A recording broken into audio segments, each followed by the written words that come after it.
first question to Tehseen Poonawalla. Is the Congress on a death wish?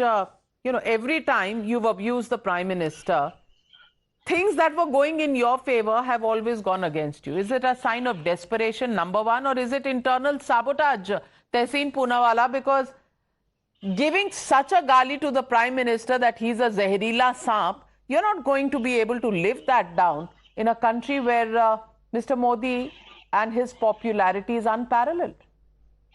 Grateful for having me on the show. I have a Zoom problem, so please don't interrupt me because your viewers won't hear. I'll be very brief and I'll make my points. But while I concede to your point, and I will come to that, there are certain issues. I mean, we know that the Honorable Prime Minister, you yourself put it out, has made some atrocious statements about Sonia ji, Rahul ji, Jersey cow, Congress ki vidwa, a hybrid bacha. Mamta ji in West Bengal, he would go Didi or Didi, which was not behoving the high office of the Honorable Prime Minister. Shamshan Kabristan, against which I had complained in the Election Commission, and Dangleo ko kapdo se pehchana jata hai. So it's not like the Prime Minister has held up his office to the highest standard.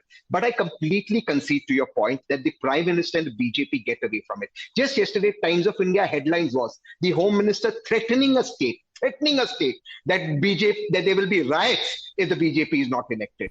And, he gets away with it. So there is a problem with regards to the Congress, where the Congress seems to get more of the flack. I completely agree. And therefore, my advice to the Congress has been, this is an election in Karnataka for the taking for the Congress. At the moment, the Congress is at 115 to 120 seats. They can touch 135.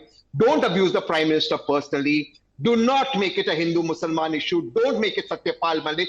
Don't go to Pulwama or Pakistan, and the Congress is home with 135. Because anything less than 115, the governor and BJP will come into play. So that's my advice to the Congress. Point number two, I wish someday questions are asked of the Prime Minister when he said how Manmohan Singh ji was taking a shower inside Parliament, when the Prime Minister said about Sonia ji, Congress ki vidwa, because those are also statements that did not behove the Prime Minister. He even said in his book, and I quote him, that those who are doing manual scavenging is a spiritual experience. I hope someday the Prime Minister does apologize for these appalling remarks he has made, as well as apologize. So you're justifying. So you're justifying, and I don't think Zoom.